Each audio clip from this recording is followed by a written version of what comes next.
Now we will try and understand what can we do about the ratios of areas of triangles when the triangles are not similar. Okay, अब इसके बारे में we just have one property that is on page number 220. But before we do that property, we need to understand कि वो property कैसे derive हुई है. So the property before we start with the property. So what about ratios of areas of two triangles which are not similar? For example, this is triangle ABC and this is triangle PQR, and these two triangles are not congruent. These two triangles are not similar. ये similar भी नहीं है. Okay, ये ऐसा triangle है, ये ऐसा triangle है. तो कोई दो triangles है which are not similar at all. Okay, तो suppose this is A, B, C and this is P, Q, R. तो जब सिमिलर नहीं है तब रेशियोज ऑफ एरियाज क्या होगा? तब रेशियोज ऑफ एरियाज क्या होगा? तो जब सिमिलर नहीं है तो रेशियोज ऑफ एरियाज, मैं इसका एरिया पता कर लूंगा. What is the area of triangle ABC? Half into base into height. Okay, इसका बेस क्या है? BC is the base. What about the height? This looks perpendicular to me. I don't know whether it is perpendicular और not, but it looks perpendicular to me. तो मैंने यहाँ पे height ले लिया AB. Similarly half into base into height. अब triangle PQR का base क्या है? बेस मैंने ले लिया QR और हाइट. इस केस में अगर base is QR then height must always be perpendicular to the base. तो PS हो गया मेरा हाइट. PS मेरी क्या हो गई? हाइट. तो यहाँ पे क्या हो जाएगा? हाफ और हाफ कट हो जाएगा. तो the remaining whatever it will stay as it is. Okay, so this is what we do to find ratios of areas of triangles when the triangles are not similar. But there is a particular case and there is a very important property which has been given to us in the textbook, and that is what happens when the two different triangles, okay, these are two different triangles. Suppose this is triangle A, B, C and this is here say G. Okay, तो यहाँ पे दो triangles हैं. एक triangle है triangle ABC, एक triangle है triangle ACG. Now these two triangles they are not congruent, they are not similar. Congruent भी नहीं है, सिमिलर भी नहीं है. ओके ओके, तो they are not congruent. But तो दोनों ट्राइंगल कॉन्ग्रुएंट भी नहीं है, दोनों ट्राइंगल सिमिलर भी नहीं है. But there is an important thing about these two triangles, that these two triangles lie on a base and the bases are on the same straight lines. So does it mean that the bases are equal? No, bases भी equal नहीं है. Okay, but the only thing is their bases lie on a same straight line. So and the other thing is they both have a common vertex. तो bases are on the same straight line. तो base को highlight कर लेते हैं. Okay, ये triangle का base क्या है? BC. ये ट्राइंगल का बेस क्या है? GC. And both the bases are on the same straight line plus they have a common vertex. Okay, this is the common vertex. तो there is an important property about ratios of areas of such triangles. तो क्या होगा?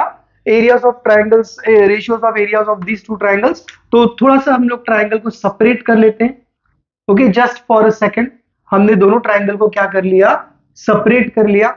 ये triangle है ABC, ये triangle है ACG. इसका triangle का बेस क्या है? BC is the base. इस ट्राइंगल का बेस क्या है?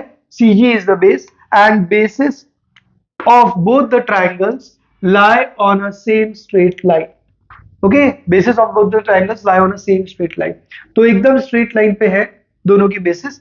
अब if in this triangle, if BC is the base, okay, if BC is the base, then what would be the height? Now we should know that height is always perpendicular to the base. Base को जो perpendicular होगा वो height होगा. तो let us draw a height here. तो यहाँ पे मैंने height draw कर ली. This is the height. Suppose AD is the height. Okay, अगर इस ट्राइंगल में बेस BC है तो AD is the height. इस ट्राइंगल में बेस अगर CG है तो height will be perpendicular to the base. For example, AE. AE is the height. अब यहाँ पे क्या होगा? Now just imagine कि इस ट्राइंगल को वापस से मैं उसकी जगह पे लेके जा रहा हूँ, ये ट्राइंगल पे.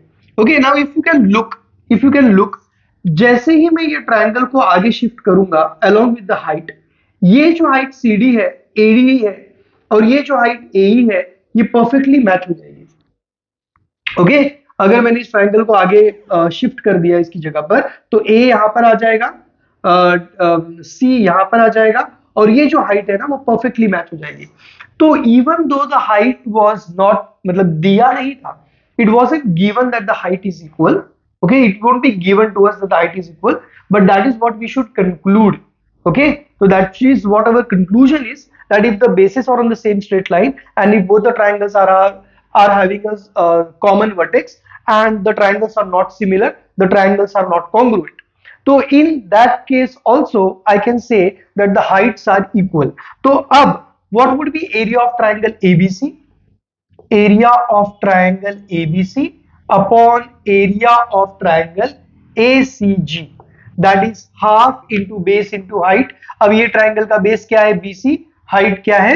AD, हाइट क्या है? AD, और बाजू वाले ट्राइंगल का बेस क्या है? The base is CG and height is A, height is A, and what I just concluded कि ये दोनों ट्राइंगल के हाइट्स इक्वल होते हैं, तो AD और AE कैंसिल हो गया, हाफ और हाफ कैंसिल हो गया, तो ratios of areas is equal to the ratios of their basis.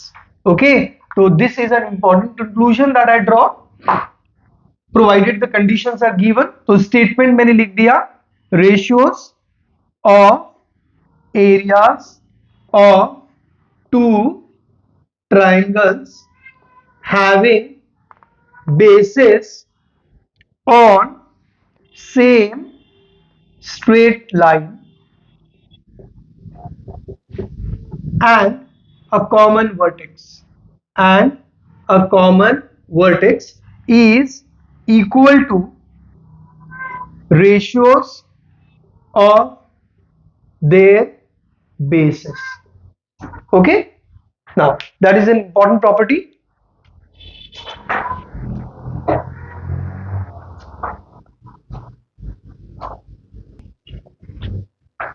Okay, next in this chapter is basic proportionality theorem. Now basic proportionality theorem is similar to midpoint theorem which we have studied in standard 9. Okay, तो mid point theorem पहले revise कर लेते हैं. Mid point theorem क्या था कि suppose if I am given a triangle, okay, एक triangle अगर मुझे दिया है तो हाँ हो गया, वेट बस.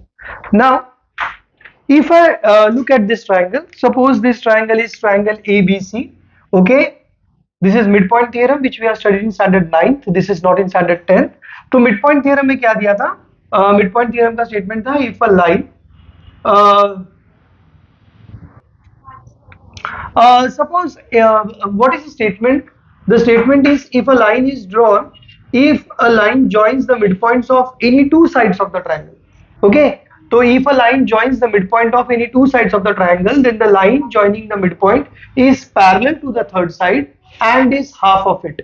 Okay, तो AB का midpoint अगर suppose मुझे दिया हुआ है, AB का midpoint is D और AC का midpoint is E, this is also midpoint. Okay, अगर ये दोनों चीजें मुझे पता है तो what is the thing that is unknown? That is तो फिर मैं क्या बोल सकता हूं? I can say that the line joining the midpoint is parallel. That the line joining the midpoint is parallel, and there is one more thing, that is DE will be half of the third side. And what is third side? BC is the third. So there are four things total in the midpoint theorem. चार total चीजें हैं, midpoint, parallel, midpoint, and the line joining the midpoint is half of the third side.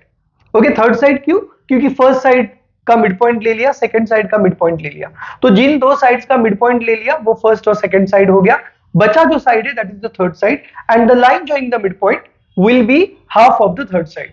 Okay, अब what usually happens in this theorem is that तीनों चीजें नहीं दी होती है, mid point, parallel, mid point, ये तीनों चीजें नहीं दी होती है, मैं इस फोर्थ चीज को बाजू में ही रखता हूं. Okay, this comes later, whereas this is used most of the time.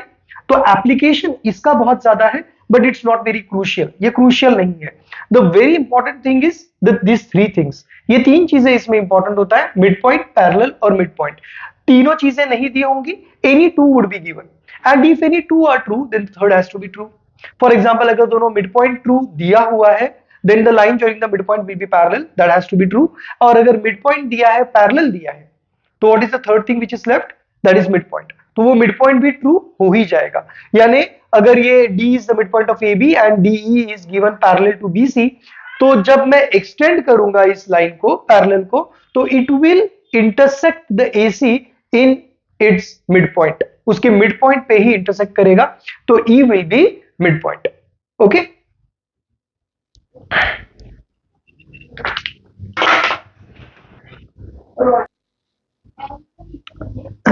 Okay, so now in this chapter, instead of midpoint theorem, we have basic proportionality theorem. अब basic proportionality is exactly like midpoint theorem. The only difference being यहाँ पर एक ही position available थी, that is midpoint. तो parallel line सिर्फ midpoint से जा सकता था, तो only one position was available. मगर यहाँ पर बीपीटी में, बेसिक प्रोपोर्शनलिटी थ्योरम में, any point will suffice, या any point can do. तो you just need a line which is parallel to any one side of the triangle. Okay, so you need a line which is parallel to any one side of a triangle, and there is no compulsion that the line should pass through the midpoint. तो midpoint से ही जाना चाहिए, ऐसा कुछ compulsion नहीं है. Okay, तो मैंने for example ये line बना लिया. Now this line is L and this line is parallel to BC. Okay, so if I say that line L is parallel to BC and let it intersect at the point D and E. Okay, let it intersect at the point D and E. Then by basic proportionality theorem, what can I say? I can say the statement of basic proportionality theorem is like this. If a line is drawn parallel to any one side of the triangle, then it divides the remaining two sides proportionally. तो proportion का मतलब क्या है? Two ratios which are equal. तो दो ratios यहाँ पे क्या होगा? AD और DB. तो I can say AD upon DB is equal to AE upon EC. Now the same figure can be given in different various ways. Okay, for example यहाँ पर ये ट्राइंगल होगा ABC. कुछ जरूरी नहीं है कि line should be parallel to the side which is downwards, वो किसी को भी पैरेलल हो सकता है. फॉर एग्जांपल यहाँ पे मैंने लाइन बना लिया which is parallel to AB, which is parallel to what? AB. तो मैं यहाँ पे लिखूंगा सबसे पहले line L is parallel to AB. Okay, तो ये लिखने के बाद suppose it intersects at the point E and F. This is point E and this is point F. So what does the theorem says? The theorem says if a line is drawn parallel to one side of the triangle, then it divides the remaining two sides proportionally. तो मैं यहाँ पे क्या लूंगा? AE upon EC, AE upon EC, okay, will be equal to DF, BF upon FC, will be equal to BF upon FC. किसी ने अगर ऐसा ले लिया CE upon EA, so that will be equal to CF upon FB. So you have to be very sure with the sides that you are taking. यहाँ पर अगर मैं CE लेता हूँ तो यहाँ पर मैं CF लूंगा, तो CE अपॉन EA लूंगा, तो ये हो जाएगा CF अपॉन FB. अब इतनी डिटेल में थियरम में नहीं दिया हुआ है कि कहाँ से शुरू करना है, कहाँ से एंड करना है. That is our logic. Okay, वो तो हम लोग लॉजिक लगा लेंगे कि कौन सा साइड का रेशियो लेंगे, तो यहाँ पे कौन से साइड का रेशियो लेंगे. फॉर एग्जांपल अगर किसी ने ऐसा ले लिया AE upon EC is equal to CF upon FB, वो रॉन्ग हो जाएगा. Okay, but that is not mentioned in the theorem, that is left to us at our understanding. तो AE upon EC will be equal to BF upon FC. Okay, तो इतना जरा सा हमें दिमाग लगाना है. तो the only thing different from BPT and midpoint theorem is BPT में midpoint से जाना कंपलसरी नहीं है, लाइन तो पैरेलल ही होनी चाहिए, मगर midpoint से जाना कंपलसरी नहीं है. It can pass through any of the side, कहीं से भी पास हो सकती है. ठीक है. Now after BPT we will come to again a very important application of similarity in this chapter, that is similarity of right angle triangles. Okay, most of the time the questions are asked on that theorem, उस theorem पे questions पूछते हैं, similarity of right angle triangles. Now what is similarity of right angle triangles, देखते हैं जरा। Suppose I am given a theorem, I am given a triangle. For example, नहीं, it has to be a right angle triangle. Okay, तो right angle triangle होना जरूरी है. Let us draw a right angle triangle. So this is a right angle triangle. Okay, A, B, C, and this angle is right angle. Now, if you draw a perpendicular from the vertex of the right angle, okay, you are drawing a perpendicular from the vertex of the right angle. तो right angle के vertex में से अगर तुमने perpendicular draw किया, तो the theorem says that you get 3 triangles. तुमको 3 triangles मिलते हैं. कौन से 3 triangles मिलते हैं यहाँ पर? ये एक triangle हो गया, ये एक triangle हो गया, ये एक triangle हो गया, और एक बड़ा वाला triangle हो गया. So the theorem says that all the 3 triangles will be similar. Okay, theorem ने बोल दिया कि तीनों triangles क्या होंगे? Similar. I will repeat once more. What does the theorem say? Suppose you have a right angle triangle, so it's very important to have a right angle triangle, because अगर वो original triangle right angle triangle नहीं है, तो I cannot use this theorem. Okay, तो in a right angle triangle, अगर right angle के vertex में से अगर तुमने perpendicular draw किया, तो you will get 3 triangles and all the 3 triangles are similar to each other. Okay, ये application, ये theorem मुझे समझ में आ गया, वेरी गुड, मुझे इसका मीनिंग समझ में आ गया, very good, but I cannot use this theorem with only what I have learn from the statement. यहाँ पे एक चीज जो थियरम हमको नहीं बताती है, that is what should be the names of the triangle in which one-to-one correspondence should it be taken. Now that is very very important in similarity. Every time you say that the two triangles are similar, that is half of the thing. The remaining half of the thing is similar तो है, मगर under which one to one correspondence. They cannot be similar. कोई भी triangle का नाम ले लिया, दूसरे ट्रायंगल का कोई भी नाम ले लिया, तो वो सिमिलर नहीं होगा. अगर ट्रायंगल का नाम चेंज हो गया तो सिमिलर होगा ही नहीं. तो सिमिलर होने के लिए दो ट्रायंगल सिमिलर होते हैं only under a special one to one correspondence. तो उसी वन टू वन करस्पॉन्डेंस के अंडर वो सिमिलर होते हैं, अदरवाइज वो ट्रायंगल सिमिलर नहीं होंगे. What I am trying to say is that, what I'm trying to say is that suppose this is a triangle. Okay, suppose this is a triangle A, B, C, and this is another triangle. For example, this is another triangle. ये है P, Q, R, और दोनों triangle similar है, दोनों triangle similar है, मगर नाम लिखते समय, ओके, नाम लिखते समय under one to one correspondence अगर तुमने ऐसा लिख दिया, triangle ABC is similar to triangle PQR, then the statement is right. Why? A is equal to B and angle B is equal to angle Q. तो B के सामने क्या आ गया? Q आ गया. A के सामने क्या आ गया? B आ गया. मगर यही अगर तुमने नाम थोड़ा सा अलग लिख दिया, फॉर एग्जाम्पल तुमने लिख दिया triangle ABC is similar to triangle PRQ, तो स्टेटमेंट ड्रॉप हो जाएगा. Okay, this does not happens in congruence. Congruence में ऐसा कोई चीज नहीं है, ओके, मगर सिमिलैरिटी में है. तो सिमिलैरिटी, दोनों ट्राइंगल सिमिलर है but only under this one to one correspondence, not under this one to one correspondence. तो that is very very important. Okay, तो यहां पे वन टू वन करस्पॉन्डेंस क्या है ये अपने को थियरम नहीं बताता है. What is the one to one correspondence, that is what we should understand. अब इसको कैसे करने का, how do we solve it. तो जो ओरिजिनल ट्राइंगल है ABC, ओरिजिनल ट्राइंगल के ऊपर फोकस करो, forget about this for a while. इस बीच वाले साइड को भूल जाओ. किसी भी एक एंगल को ले लो 30 डिग्री. ओके, ये 30 है, ये 90 है. ओके, इसको मैंने एज्यूम किया 30, दिस इज नॉट 30, मैंने एज्यूम किया 30. इसको 30 एज्यूम किया, इसको 90 एज्यूम किया, तो ये क्या हो जाएगा? 60. ये हो गया 60. Now this is a trick that we should follow.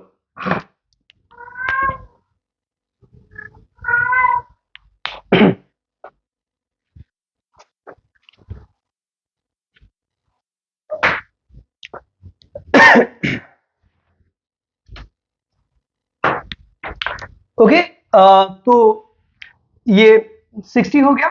अब छोटा वाला ट्राइंगल कंसीडर करो. Suppose this small one triangle. Okay, this is small one, I will name it small one. This is small two. Okay, small two, and this one is the original triangle. अब small one triangle पे focus करो। ये triangle, ये angle 30 degree है। अगर ये 90 है तो this has to be 90। Okay, this has to be 90। अब ये 30 है, ये 90 है, तो what about the third angle? Of course the third angle will be 60 degree. तो ये एंगल क्या हो गया? 60 डिग्री। ओके, ये सब एज्यूम कर रहे हैं हम लोग। These are not the right values, we don't need the right values. हमको सिर्फ नाम लिखना है 1 to 1 करेस्पॉन्डेंस में, उसके बाद हम लोग ये एंगल्स हटा देंगे। ओके, अब स्मॉल टू ट्राइंगल पे आ जाओ। स्मॉल टू ट्राइंगल में ये 60 डिग्री है, ये 90 डिग्री है, तो ये एंगल क्या हो जाएगा? 30 degree. Sum of all angles of a triangle is 180 degree. तो ये 60 है, ये 90 है, तो ये कितना हो गया? 30 degree. Now we will follow a template. अब हम लोग एक टेम्पलेट फॉलो करेंगे। सबसे पहले हम लोग क्या, what does the statement says? The theorem says that all three triangles are similar, यानी small one triangle is similar to small two triangles is similar to the original triangle. Okay, is similar to the original triangle. मगर theorem हमको क्या नहीं बताता है? That is 1 to 1 correspondence क्या है वो हमको नहीं बताता है। That is what we have to make out. Now अब कोई भी एक टेम्पलेट फॉलो कर लो। इट मे बी 30 90 60, 30 60 90, 60 30 90, मगर एक टेम्पलेट फॉलो कर लो, एक पैटर्न फॉलो करना। ओके, तो कुछ भी पैटर्न फॉलो कर सकता हूं मैं। यहाँ पे 30 60 90 लेता हूं। Okay, I take 30 60 90। रेफरेंस के लिए मैं 30 60 90 तीनों में लिख लेता हूं, so that I don't make a mistake. Okay, एक सिंगल मिस्टेक भी आप हो गया, पूरा सम आगे का रॉन्ग हो जाएगा। Okay, there should not be a single mistake here. तो 30 60 90, 30 60 90, 30 60 90 सेम टेम्पलेट कर लो। It's not compulsory that you should take 30 60 90, you can take any pattern that you want. किसी ने 90 60 30 ले लिया या 90 30 60 ले लिया, इट विल डू। ओके, ये हो जाएगा, इसमें प्रॉब्लम नहीं है। अब स्मॉल वन ट्राइंगल में 30 डिग्री का एंगल कौन सा है? तो स्मॉल वन ट्राइंगल में 30 डिग्री का एंगल है वर्टेक्स ए। 60 डिग्री का एंगल कौन सा है? 60 डिग्री का एंगल है बी। 90 डिग्री का एंगल कौन सा है? समझो इसको नाम दे दिया डी, तो 90 डिग्री का एंगल है D. Is similar to triangle. अब स्मॉल टू पे आ जाओ। स्मॉल टू में 30 डिग्री कौन सा है? बी। 60 डिग्री कौन सा है? सी। और 90 डिग्री कौन सा है? D. Is similar to triangle. अब ओरिजिनल ट्राइंगल पे आ जाओ। Original triangle that is ABC, उसमें 30 डिग्री कौन सा है? ए। 60 डिग्री कौन सा है? सी। और 90 डिग्री कौन सा है? बी। ओके, तो these are the names of the triangles which are similar. तो एक बार ये लिख दिया। अब तुमको जो दो ट्राइंगल्स लेने हैं वो ट्राइंगल्स तुम ले सकते हो, और 1 to 1 करस्पॉन्डेंस जो साइड्स होंगे वो लिख सकते हैं। फॉर एग्जांपल समझो ये दोनों ट्राइंगल्स अगर मैंने ले लिए, तो what will be the sides? पहले दो, यानी A B upon B C is equal to last के दो, that will equal to B D upon C D, that is equal to first and last. तो क्या हो जाएगा? AD upon BD. So you can take these two triangles, you can take these two triangles, or you can take first and the last triangle. तो जो भी solve करोगे, substitute करोगे, it is going to be right because the names are in 1 to 1 correspondence. So this is very important. This is similarity of right angle triangles. Okay, the name of this theorem is similarity of right angled triangle. Okay, what does the theorem says? The theorem says that if there is a right angle triangle and if you draw a perpendicular from the vertex of the right angle, then the three triangles are similar to each other. Okay, so after doing this, ये हो जाने के बाद अब chapter में क्या है important? अब है मैप्स एंड मॉडल्स। ओके, तो मैप्स एंड मॉडल्स डिस्कस करते हैं। मैप्स एंड मॉडल्स एग्जाम में आता है। Okay, it is asked in the exam. Let's look at the maps and models.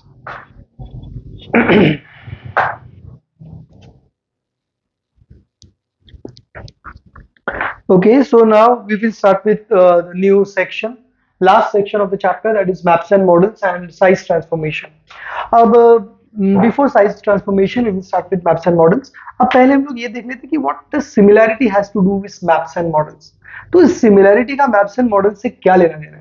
Okay, अब मैप्स की अगर बात करते हैं तो maps are generally 2D figures, तो 2D shapes. For example suppose अगर मैं बात करता हूं कि अगर मेरे पास कोई एरिया है, for example if I talk about Maharashtra. Okay, तो महाराष्ट्र का कुछ ऐसा मैप होगा, आई डोंट नो। ओके, कुछ ऐसा मैप है महाराष्ट्र का। तो this is the actual region, state of Maharashtra. Okay, तो ये एक्चुअल स्टेट है महाराष्ट्र का। उसका जब मैप बनाएंगे हम लोग, ओके, उसका जब हम लोग मैप बनाएंगे तो it has to be of the same shape, not of the same size but of the same shape। तो शेप उसका सही होना चाहिए, उसके महाराष्ट्र के जैसा ही होना चाहिए, ओके, सेम लाइक महाराष्ट्र। मगर महाराष्ट्र का जो मैप है वो महाराष्ट्र के स्टेट जितना बड़ा होगा क्या? Of course not.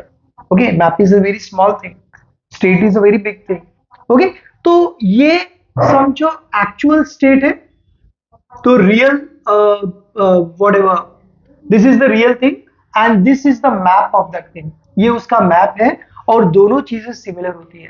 बोले ठीक है भाई, सिमिलर होती है, but what can we do with that? Because till now we haven't talked about similar circles, we haven't talked about similar rectangles, we haven't talked about similar squares। Okay, ये सारी चीजें almost similar ही होती है। Okay, तो ये जो design है, अब ये डिजाइन में अगर कोई चीज सिमिलर है तो मैथमेटिकली मैं क्या लिख सकता हूं? What can I right mathematically? Now that is very important. Okay, तो मैथमेटिकली मैं क्या लिखूंगा? मैथमेटिकली अब आई कांट नेम देम, मैं उनको नाम तो नहीं दूंगा। Okay, I won't name them, but I can say one thing that side on the real side on the actual uh, side on the क्या बोलते हैं उसको? एक्चुअल वेट,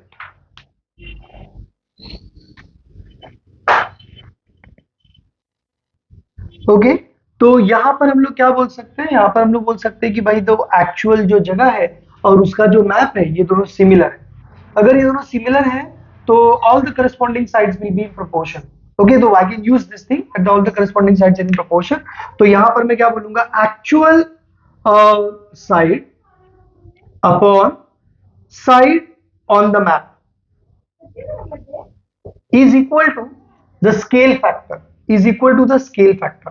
अब यहां पे क्या गड़बड़ हो गई है, मैंने ये गलत ले लिया, because scale factor is always written as 1:100 और 1:1000 और 1:50, समथिंग लाइक दैट। तो स्केल फैक्टर हमेशा हमेशा 1 से शुरू होता है, जहां पे ये जो 1 जो है ना, that is the side on the map, और ये जो 50 है और जो भी यहाँ पे नंबर होगा इसके बाद जो भी नंबर होगा, फॉर एग्जांपल 1000 ले लो, तो ये 1000 जो होगा that will be the actual length.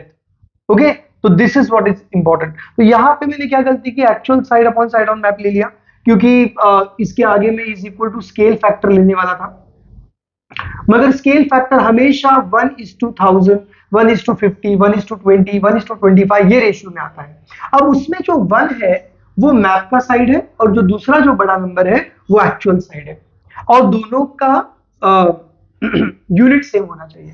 The unit has to be same. Actually जरूरी नहीं है कि हर बार यूनिट सेम होता है, मगर हमको जो एग्जांपल्स दिए हैं उसमें यूनिट सेम है।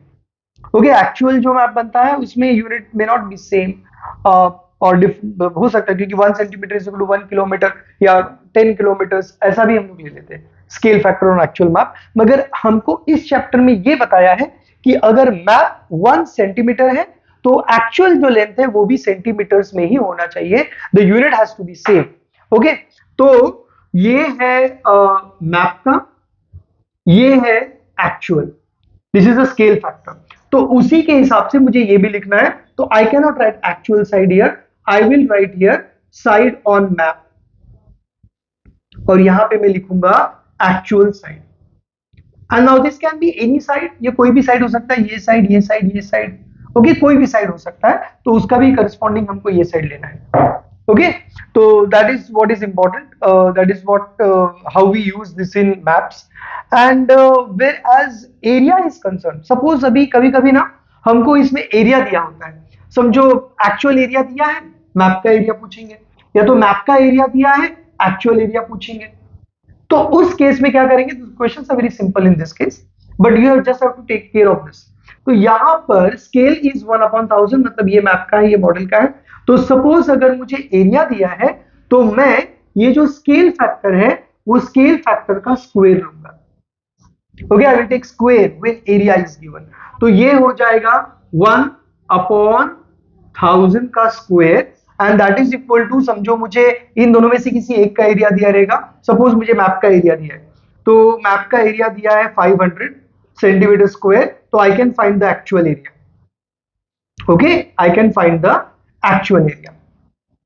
एंड द थर्ड थिंग, तो रिमेंबर वन थिंग, जब सिर्फ साइड लेते हैं हम लोग तो सिर्फ स्केल फैक्टर होता है, मगर जब एरिया लेते हैं, when we talk about area, तो स्केल फैक्टर का स्क्वायर लेना है। और जब हम लोग मॉडल्स की बात करते हैं, अभी models is a 3 dimensional figure, जैसे कि कार का मॉडल हो गया, ताजमहल का मॉडल हो गया, या तो फिर कोई दूसरे बिल्डिंग का मॉडल हो गया, प्लेन का मॉडल हो गया, हेलीकॉप्टर का मॉडल हो गया। तो हम जब मॉडल बनाते हैं, तो मॉडल बनाते हैं तो ऑफ कोर्स वो एक्चुअल से छोटा ही होता है। हम बड़े का मॉडल बनाते हैं नहीं बनाते, आई डोंट नो, मगर हमारे इस चैप्टर में तो नहीं है। ओके, तो जब भी हम लोग मॉडल बनाते हैं तो हम लोग छोटा ही मॉडल बनाएंगे। फॉर एग्जांपल कोई कार है, तो कार का मैंने छोटा मॉडल बना लिया, realistic model, which is exactly of the same proportion of the actual car but not of the same size। तो उस केस में जब 3 डायमेंशनल मॉडल होता है, तो उस केस में they can ask us the length, they can ask us breadth, they can ask us area, but they can ask us one more thing, that is volume। और अगर तुम वॉल्यूम को compare करोगे तो तुम यहां पे लिखोगे not actual volume, again you will volume of model ऊपर upon actual volume. Okay, actual volume, फिर वो किसी भी चीज का वॉल्यूम हो सकता है। ओके, तो volume of the model upon volume, actual volume upon यहां पे लेंगे is equal to scale factor लेंगे। अब स्केल फैक्टर अपना क्या है, 1/1000, 1/1000। But as we are talking about volume, तो ये स्केल फैक्टर का हमको क्यूब लेना है, स्केल फैक्टर का हमको क्यूब लेना है। अब इसमें से क्या होगा, स्केल फैक्टर दिया होगा, वॉल्यूम ऑफ द मॉडल दिया होगा, एक्चुअल वॉल्यूम पूछा होगा। तो जब बाकी सब कुछ पता है तो I can find out the actual volume, या तो फिर एक्चुअल वॉल्यूम दिया होगा, वॉल्यूम ऑफ द मॉडल पूछा होगा, स्केल फैक्टर दिया होगा। तो ये कैसे हो जाएगा, 1 अपॉन, ये क्यूब दोनों को मिलेगा, 1 का क्यूब इज 1 एंड 1000 का क्यूब क्या हो जाएगा, 1000 इंटू 1000 इंटू 1000। और यहाँ पे एक्चुअल मॉडल, समझो वॉल्यूम ऑफ द मॉडल दिया हुआ है, तो वॉल्यूम ऑफ द मॉडल जो भी दिया हुआ है, whatever things would be given, कुछ भी दिया होगा, और एक्चुअल वॉल्यूम पूछा होगा, तो I can find out the actual volume. Okay, the units of both has to be same. Okay, ये अगर सेंटीमीटर क्यूब में है तो ये भी सेंटीमीटर क्यूब में होगा, ये किलोमीटर क्यूब में है तो ये भी किलोमीटर क्यूब में होगा। तो सेम ही यूनिट दिया होगा, नहीं दिया होगा तो you have to take care कि यूनिट्स को सेम करना है। तो that is what is asked in maps and models. Okay, now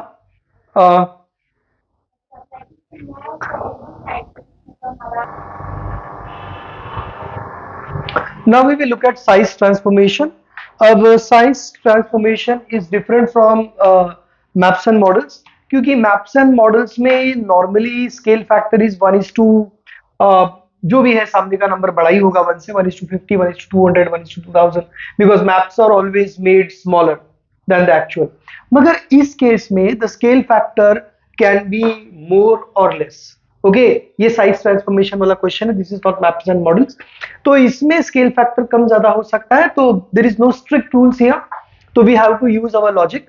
अब यहाँ पे होता कैसा है, एक triangle ABC has been enlarged, for example this is triangle ABC, this is triangle ABC, I don't know the length of triangle ABC. ये construction करना नहीं है, कंस्ट्रक्शन ड्रॉ नहीं करने आता है, सिर्फ ऐसा क्वेश्चन आएगा, we have to solve it. मगर ड्रॉ का जो कंस्ट्रक्शन, जो साइज ट्रांसफॉर्मेशन हुआ है, उसके पीछे का स्टेप्स अपने को पता होना चाहिए, because that will help understanding how to solve the questions. तो अब कैसे करते हैं कि ये ट्रायंगल को अपने को बड़ा करना है, मैग्नीफाई करना है, और मैग्नीफाई करके उसको कितना बड़ा करना है, 2.5 टाइम्स। तो 2.5 टाइम्स इस ट्रायंगल को मुझे बड़ा करना है। तो सुन के तो बहुत बड़ी बात लगती है कि how are we going to do this, but it is achieved really by very easy steps. बहुत इजी स्टेप से हम लोग अचीव कर लेते हैं। सबसे पहले we will start with any convenient point. For example यहां पर मैंने कन्वीनियंट पॉइंट ले लिया P। ओके, आई टूक अ कन्वीनियंट पॉइंट P। अब ये पॉइंट P लेने के बाद कुछ मेजर करके नहीं लिया है, सिर्फ ऐसे ही मैंने पॉइंट P ले लिया है। ओके, एक ट्रायंगल के इस तरफ, और मैं PA को ज्वाइन कर दूंगा और इसको आगे बढ़ा दूंगा। अगेन वन थिंग, कंस्ट्रक्शन करना नहीं है, ये सिर्फ बताया है। P को B से ज्वाइन कर लेंगे और B से स्ट्रेट एक्सटेंड कर लेंगे, P से C को ज्वाइन करेंगे और फिर C को भी आगे एक्सटेंड करेंगे। Now what I will do, तीनों वर्टेक्स से मैंने एक पॉइंट से तीनों वर्टेक्स से लाइन स्ट्रेट लाइन बना लिया। These are all straight lines, okay, ये सारे स्ट्रेट लाइंस है। Now what I will do, मैं कंपास लूंगा, कंपास से P से A का डिस्टेंस लूंगा, तो P से A का डिस्टेंस लिया, फिर सेम डिस्टेंस यहां पे डाल दिया, यहां पर हो गया ट्वाइस, दिस बिकम्स ट्वाइस। अब आधा और, तो इस डिस्टेंस का आधा डिस्टेंस लेंगे और वो आधा डिस्टेंस कंपास से यहां पे प्लॉट करेंगे, तो ये मुझको मिलेगा A डैश, ये मुझको क्या मिलेगा, A dash. Same thing, P से लेके B तक का डिस्टेंस ले लिया कंपास में, फिर उतना ही डिस्टेंस आगे डाल दिया, ये हो गया 2 टाइम्स, फिर हाफ टाइम्स और, तो इसका आधा करेंगे और यहां पे प्लॉट करेंगे, तो इसका आधा हो गया, दिस इज B डैश। तो P से लेके C, P से लेके C, ये 2 टाइम्स हो गया, फिर आधा इसका आगे ले लेंगे, तो ये हो जाएगा C dash. Now A dash, B dash, C dash, ये तीनों को ज्वाइन कर लेंगे, ओके, ये तीनों को ज्वाइन कर लेंगे। अब ये जो ट्रायंगल होगा, this triangle is 2.5 times bigger than this blue triangle.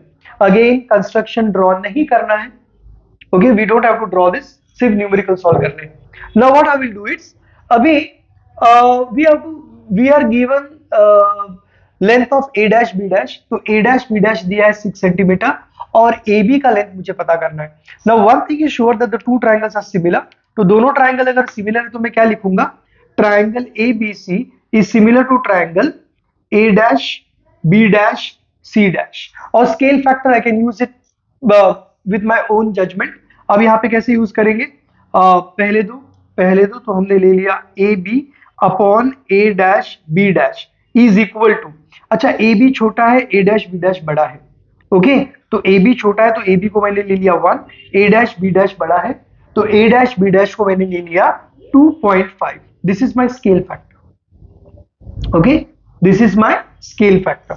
अब A B मुझे पूछा है, okay, A dash B dash दिया है, तो A dash B dash is 6, तो AB मुझे चाहिए, तो that is equal to 1 upon 2.5, तो I can find out AB, AB is equal to, यहाँ पे क्या करेंगे, क्रॉस मल्टीप्लाई, तो AB into 2.5 is equal to, ये हो जाएगा 6 अपॉन 2.5, तो 6 upon 2.5 will give me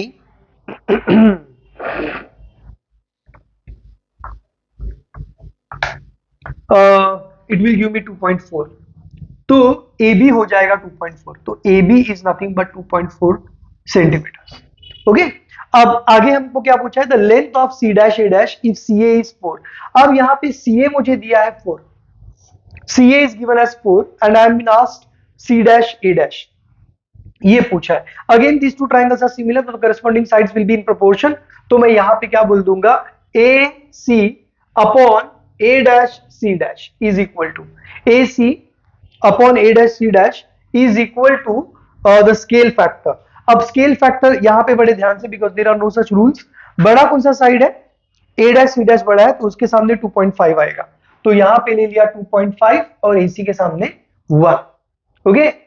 maps and models में ऐसा नहीं होता है, क्योंकि मैप्स एंड मॉडल्स में हमको 1:2 जो स्केल फैक्टर होता है वो 1:2 के फॉर्म में ही दिया होता है, तो यहाँ पे उल्टा सुल्टा उसमें करने का चांसेस नहीं है, मगर इसमें we have to use our judgement.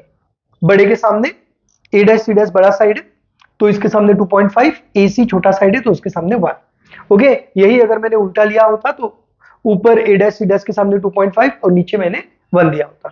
Now CA is 4, तो CA मुझे दिया है 4, तो this is 4, A dash C dash मुझे पता करना है, this is 1 upon 2.5, cross multiply कर लिया, A dash C dash into 1 is A dash C dash is equal to 4 into 2.5, 4 into 2.5 is